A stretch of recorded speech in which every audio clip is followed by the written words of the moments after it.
하나님께서는 자기 자녀의 영원한 승리에 관심이 있다고 했습니다. 이 영원한 승리는 우리의 생명이라는 것보다도 더 상위 개념이다, 그렇게 여겼습니다. 내가 살아있어도 마지막이 망하는 인생이라면, 내가 나름대로 무언가를 이루었어도 마지막이 망하는 인생이라면 아무런 의미가 없는 것이죠. 그래서 징계는 자기 자녀를 하나님의 사람으로 온전하게 세우는 그런 아버지의 아픈 사랑의 도구라고 했습니다.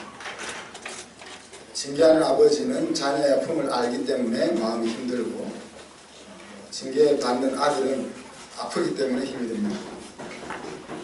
또 하나님은 자기 자녀를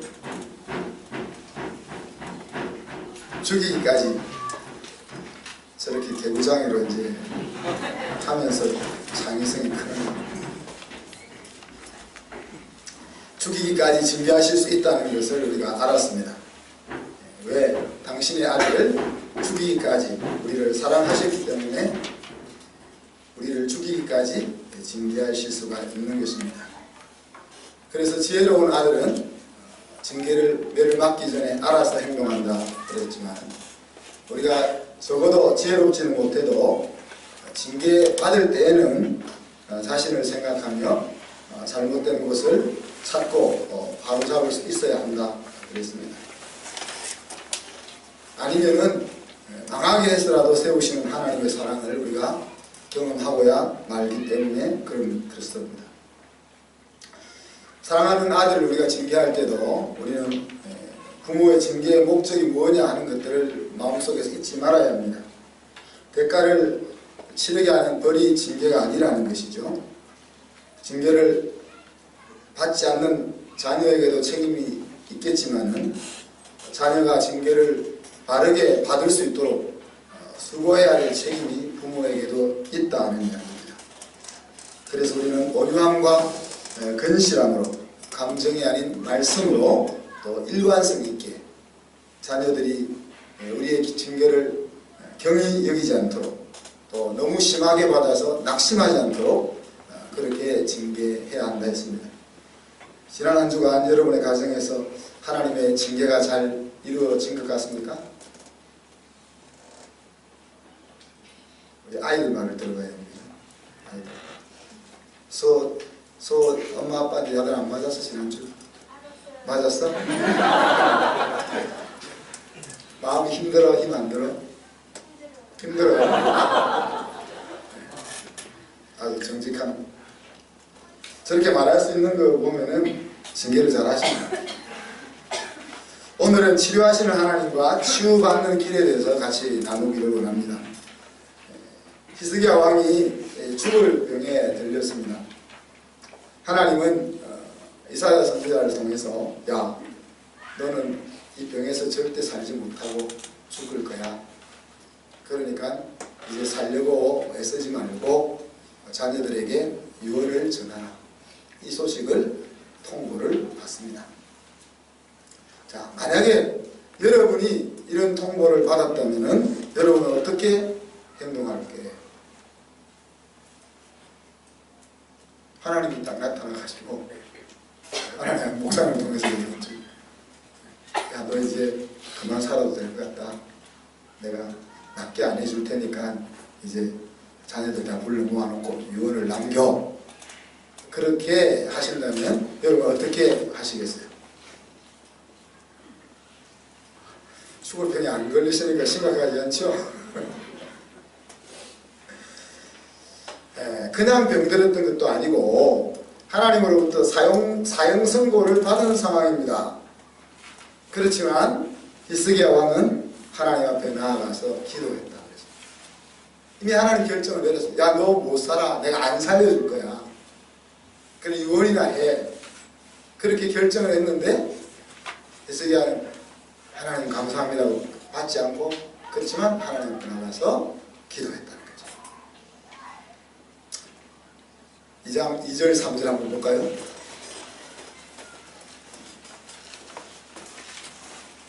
안 올렸습니까? 네, 같이 한번 읽어보십시오. 히스기야가 얼굴을 벽으로 향하고 여호와께 기도하여 이르되 여호와여 구하오니 내가 주 앞에서 진실과 정식으로 행하니 주의 목전에서 선하게 행한 것을 기억하옵소서 하고 히스기야가 심히 통곡하니. 성경은 압축해서 기록하고 있으니까 이 말만 들으면 너무 마음이 힘들어서 벽 앞에 앉아가지고 한숨을 쉬면서 하나님, 내가 하나님 앞에서 어떻게 살았던 것 아시잖아요. 저 너무 힘듭니다. 그러면서 고통하면서 하나님 앞에 앉아 있었다, 그렇게 얘기했어요. 근데 이제 오늘 읽었던 본문에 보면은 그 앉아 있으면서 앉아 있는 것으로 끝난 것이 아니고 어떻게 기도했죠? 하나님, 그렇지만 고쳐주세요. 살려주세요. 그렇게 기도했다.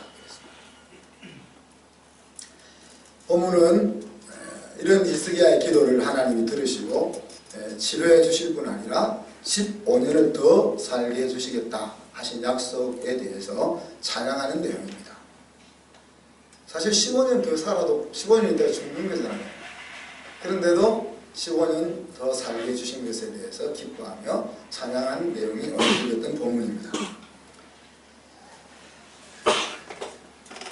15절에 보니까 자기의 영혼이 이 질병으로 인해서 깊은 고통하는 자리까지, 힘든 자리까지 내려갔다 그랬습니다. 하나님께서 자기의 큰 고통을 더하셨다라고 생각했습니다.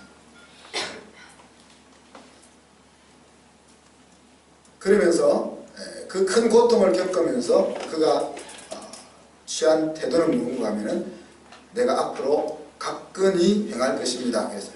가끈이란 말은 어려운, 겸손하게 행동하겠다는 거예요. 일평생 동안 겸손하게 행동하겠다는 거예요. 이제 이 찬송과 기도하는 내용을 보면은 히스기야에게 왜 병이 왔는지 이런 것도 우리 좀 짐작해 볼 수 있습니다. 명확하지는 않지만은 또 이 뒤에 가서 15년 살게 해주신 뒤에도 이방 사자들이 왔을 때 곡간을 열고 모든 것을 자랑하면서 막 이렇게 하다가 나라가 망하게 된 그런 것을 보면 우리가 하나님을 찬양하는 가운데 내가 평생 하나님 앞에 겸손하게 행동하겠습니다 라고 말하는 거 보면 마음이 좀 높은 데 있었다는 거죠. 마음이 좀 높은 데 있었다는 거예요. 그리고 16절은 아까 얘기한 것처럼 나를 살려주십시오. 여기서 살고자 하는 열망이 있는 것이죠. 병 낫는 것이 사실 모든 것은 아닙니다. 앞에서도 이야기했지만 우리가 병이 한번 걸렸다 낫는다고 또 영원히 또 건강한 것도 아니고 또 우리가 죽을 때는 수가 다해서 죽기도 하고 또 병에 걸려서 죽기도 하는데 병은 또 다르게 표현하면 하나님 앞에 가는 통로가 되기도 하는 것입니다. 그래서 병이 낫느냐 병이 낫지 않느냐 그런 것은 그렇게 중요하지 않지만은 그렇다고 믿음이 있다고 죽게 되서 하나님 믿음으로 죽음을 받겠습니다 이런 것도 아니라는 거예요. 그러니 히스기야 왕은 나를 살려주십시오 그렇게 기도하고 나아가고 있습니다. 17절로 가면은 그는 하나님의 선하심을 확신하고 있습니다. 하나님이 나에게 고통을 더하셨지만은 그러나 그 고통으로 나를 망하게 하려고 하신 것이 아니고 그 뒤에는 그 큰 평안을 계획하고 있는 줄 내가 믿겠습니다. 그런 이야기죠. 로마서 8장 28절을 상기시킨 그런 말씀입니다. 나에게 눌리는 죽을 것 같은 고난 속으로 나를 이끌어 가시지만은 그러나 이와 같은 것은 나에게 더 큰 평안을 주시고자 하는 하나님의 계획이 있을 줄로 내가 믿습니다. 그렇게 확신하고 있습니다. 그리고 이제 이 중요한 부분이 또 하나 나오는데 18절에 보면은 만약에 사람이 죽으면 하나님께 어떻게 감사를 드릴 수 있을 것이고 또 하나님을 어떻게 하나님을 높여 찬양할 수 있을 것이며 또 하나님이 성실하심을 어떻게 기다릴 것입니까? 그러니 하나님이 살려주셔야만 하나님 앞에 감사드릴 수 있고 하나님이 살려주셔야만 하나님을 높일 수 있고 하나님이 살려주셔야만 하나님을 기다리며 인생을 살아갈 수 있습니다 라고 자기를 살려주어야 될 이유를 이야기하고 있습니다. 자, 만약에 하나님께서 우리가 죽을 병에 걸려 있어 그때 우리에게 오셔서 야 내가 왜 너를 살려줘야 하냐 그 이유를 말해봐 세 가지만 말해봐 그럼 여러분 뭐라고 말하겠어요? 하나님 여러분에게 오셔서 내가 내 사업에 복을 내려서 융성해야 될 이유가 뭐냐 세 가지만 이야기해봐 그러면 뭐라고 이야기하겠습니까? 내가 너에게 건강과 능력과 재주를 주어야 될 이유가 뭐냐 그렇게 물으신다면 여러분 뭐라고 대답하실까요? 여러분이 대답하고 나서도 여러분이 야 나는 정말 대답 참 잘했어 라는 대답을 해야 한다는 얘기죠. 하나님이 솔로몬에게 그렇게 물었지 않습니까? 야 내가 너 뭘 줄까? 솔로몬이 한 그 대답이 하나님의 마음을 기쁘게 했다고 했어요.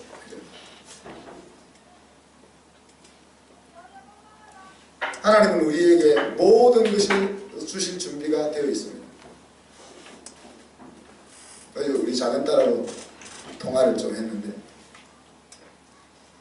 아버지는 자기가 뜻을 펼쳐나갈 수 있는 모든 후원을 할 준비가 되어 있는데 딸이 그것을 덤석 받아서 아빠 도와주세요 라고 말할 마음이 아직 없는 거예요. 그 마음이 없으면 되는 대로 살면 되잖아요. 되는 대로 살기는 또 싫어. 그래서 아빠처럼 좀 마음이 좀 심플해봐라. 심플 안 되는 걸 어떻게 심플합니까? 제가 이해는 하지만 이해가 안 돼요.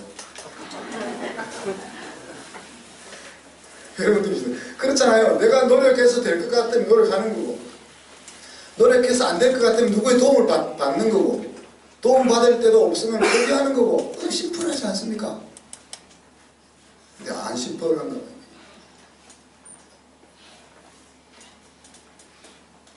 우리가 우리의 인생을 생각하면서 진짜 하나님이 내 앞에 딱 나타나가지고 네가 뭘 원하냐 딱 말할 때 여러분 뭘 원합니다 라고 말할 것 준비되어 있냐. 하나님은 사실 우리 눈앞에 매일 나타나지는 않지만 성령으로 매일 우리 속에 물어보잖아요. 너 무엇이 필요하냐? 내가 너에게 뭘 해주면 좋겠니?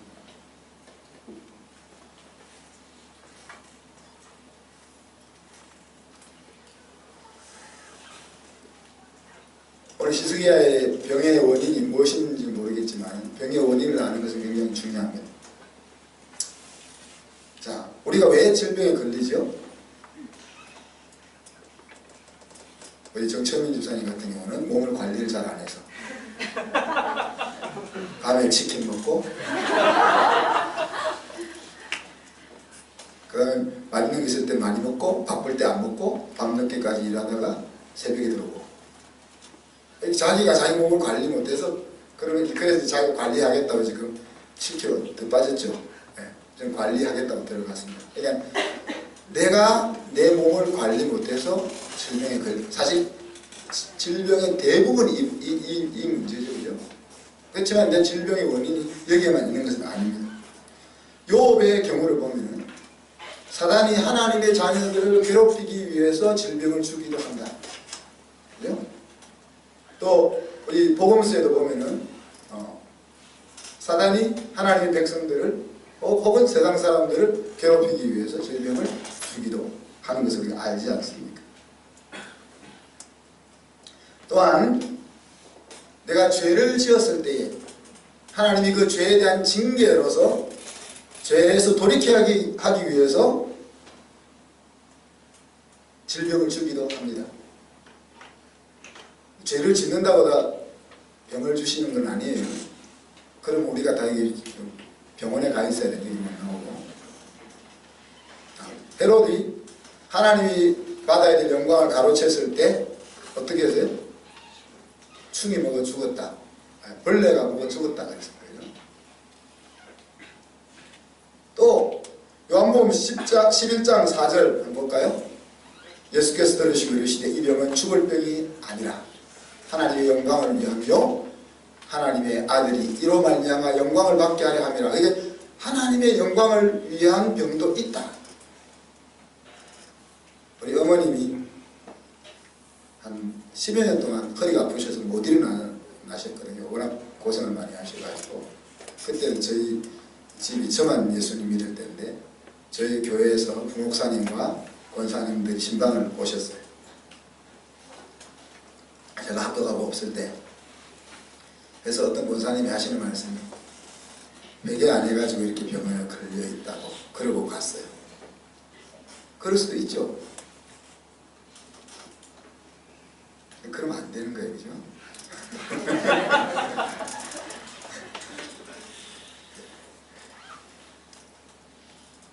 하나님의 영광을 위한 병도 있다는 거예요. 욥의 세 친구가 그러잖아요. 계속 야 임마 네가 잘못 안 했으면 왜 이런 죽을 병에 걸려? 그러잖아요.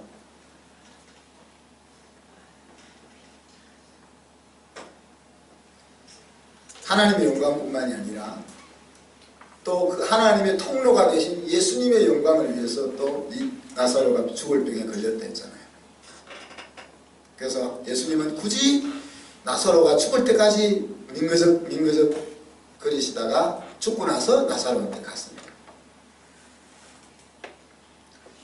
죽을 병에 걸렸을 때 히스기야가 취한 태도를 생각하면서 질병을 만났을 때 우리가 어떤 자세를 취해야 할까? 좀 저처럼 심플해 주시면 좋겠어요. 어떻게 해야 되겠어요? 하나님 낫게 해주세요 라고 기도해야 돼요.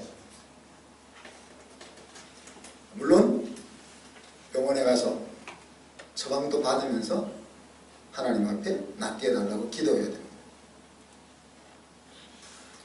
그리고 또 한 가지는 나를 돌아보는 거죠. 이 병의 원인이 무엇인가? 내가 몸을 관리 잘 못해서 온 것인가? 아니면 내가 하나님 앞에 범죄한 것이 있는가? 아니면 하나님의 영광을 위한 것인가? 내가 애매하게 질병 속에 빠진 것인가? 만약에 하나님이 징계로 일한 것이라면 이 병 낫는 것이 문제가 아니죠. 나았다가 또 다시 또 찾아올 거잖아요. 그리고 셋째로는 선한 하나님을 바라보는 거죠. 히스기야처럼 하나님은 이 병을 통해서 나를 괴롭히기 위한 것이 아니고 나에게 평안을 주실 거야. 내 인생을 향한 모든 계획을 선하게 가지고 계실 거야 라는 확신을 가지고 하나님을 바라보는 태도를 취하는 겁니다. 자, 그런데 우리가 병 낫기를 위해서 기도할 때 배수의 진을 치고 하는 기도가 뭡니까? 금식 기도. 내일부터 3주 동안 하는 금식 기도. 이사야 58장 6절 보면은 하나님이 기뻐하는 금식은 뭐라고 했습니까? 흉악의 결박을 풀어주며 멍에의 줄을 끊어주며 압제당하는 자를 자유케 하며 모든 공의를 꺾는 것이 아니겠느냐. 우리를 힘들게 하는 모든 종류의 억압과 고통으로부터 해방시켜주는 능력이 금식에 있다 그랬습니다. 11절에 보면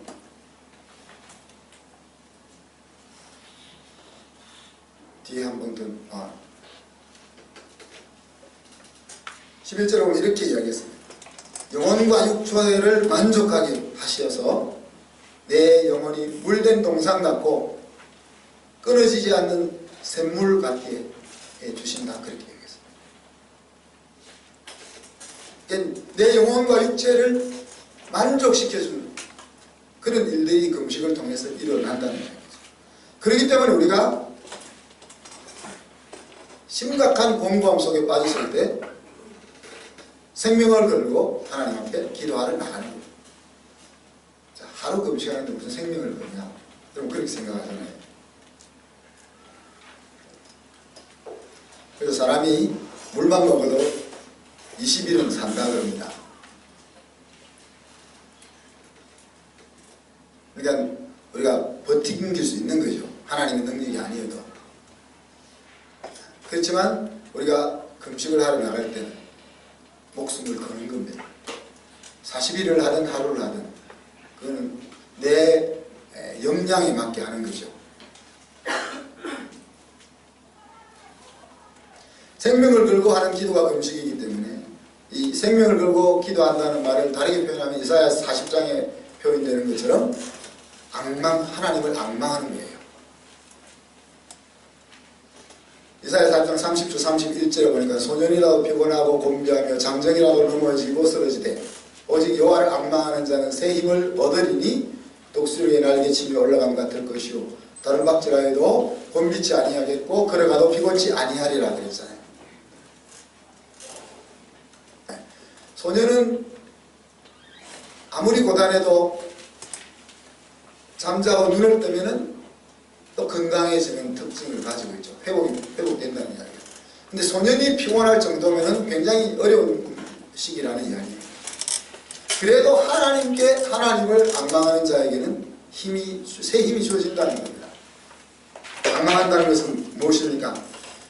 다른 어떤 것에서가 아니라 오직 하나님에게만 소망을 두고 배수의 진을 치는 것을 우리가 앙망한다 그런 표현을 쓰는 겁니다. 그래서 금식이라는 것은 나를 얽어매고 있는 모든 질병을 고침받기 위해서 오직 하나님에게만 기대를 가지고 나아가는 것입니다. 이사야 58장 3절로 5절을 보면은 금식한다고 다 금식이 아니다. 자, 저기 보면 우리가 금식하되 어찌하여 주께서 보지 아니하시오며 이스라엘은 주구장창 금식합니다. 바리새인들은 일주일에 3일 그게 아침부터 6시까지 금식하는 거니까 우리처럼 9시부터 9시까지 하는 것보다 좀 쉽겠죠. 그죠? 또 5월의 금식, 7월의 금식, 9월의 금식 하여튼 금식이 주구장창 있습니다. 그런데 그 금식을 하나님이 금식으로 인정을 안 하는 거죠. 3절 하반절에 뭐라 했습니까? 금식하는 날에 오락을 구하며 온갖 일을 시키는도다. 또 4절에 보니까 금식하면서 논쟁하며 다투며 악한 주먹으로 치는도다. 자, 5절에 보니까 어찌 내가 기뻐하는 금식이 되겠느냐? 그렇게 얘기했어요. 자, 밥은 굶고 제사는 드리고 기도는 하지만 하나님이 볼 때는 전혀 금식이 아니라는 거예요.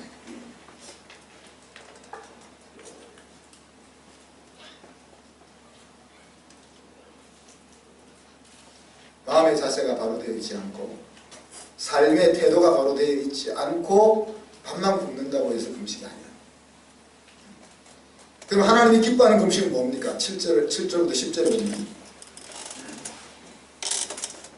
줄인 자에게 양식을 나눠주고 유리하는 빈민의 집에 드리고 헐벗은 자를 입히고 가난한 친척이 오면 없다고 도망 안 가고 그런 것이 그러면서 금식하는 것이 하나님이 기뻐하는 금식이다. 무슨 이야기입니까?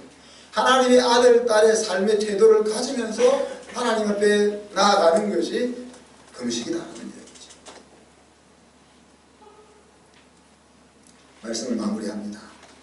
병이 낫는 것이 중요하죠. 집안에 아픈 사람이 하나 있으면 온 집안의 분위기가 침울하지 않습니까? 그리고 그 병이 장기적으로 지속되면 사실 온 가족의 삶이라는 것이 피폐합니다. 그래서 병이 치료되는 것이 중요하죠. 가정의 밝은 삶을 생각한다면. 그러나 병 낫는 것보다 더 중요한 것이 있죠. 앞에서도 말씀드렸습니다만 결국 우리는 병들어 죽습니다. 그죠? 수명을 다해서 죽든지 병들어 죽든지 결국 죽습니다. 그런 관점에서 보면 병 낫는 것이 그렇게 중요한 것이 아니다는 거예요. 자, 그럼 왜 병 낫는 것이 중요하냐? 병 낫기 위해서 우리는 생명의 주인 되신 하나님 앞에 나아가는 것이다.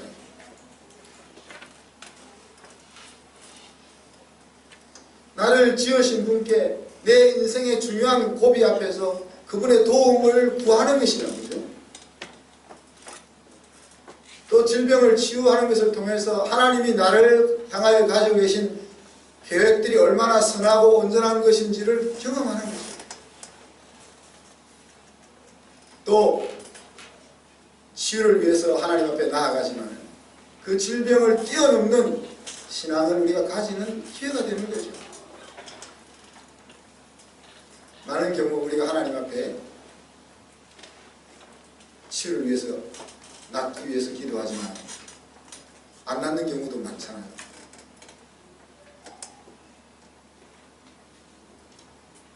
하나님께서 내가 살려달라고 낫게 해달라고 기도할 때 왜 항상 예스라고 대답해야만 하겠습니까? 여러분 생각해 보십시오.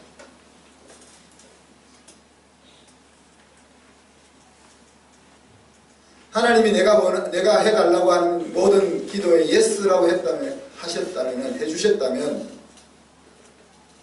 우리는 엄청 복되고 행복한 자리에 이르렀을 것이라고 생각할 수 있겠죠. 그러나 정말로 내가 기도한 대로 다 이루어졌다면 내 영원한 인생은 없을 수도 있다. 브루스 올슨입니까? 그게 올마이티라는 영화에 오래된 영화. 하나님이 되어가지고 일주일을 살아봤잖아요. 그죠? 하나님이 되기 전에는 답답한 거죠. 왜?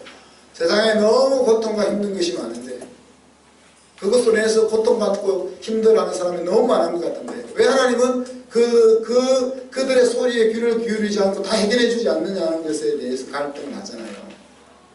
그래서 하나님이 그를 일주일 동안 하나님 되게 했어요. 그랬더니 어떻게 됐습니까? 하나님 못 해먹겠다는 거지.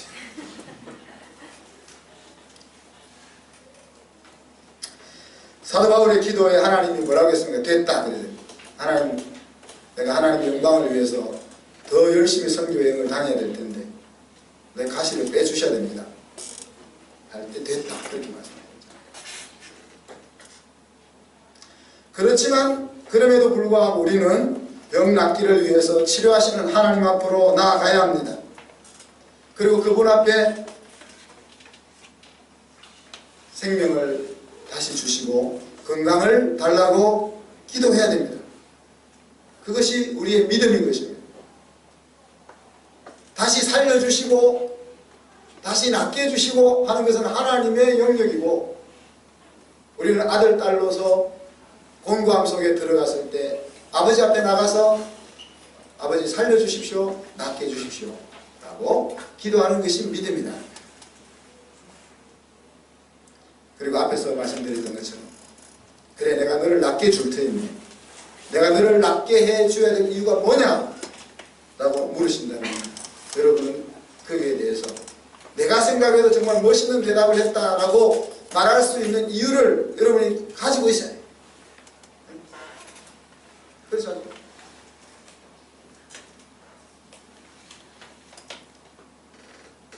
그리고 치료하시는 하나님에 대한 절대 믿음을 우리가 가져야 합니다.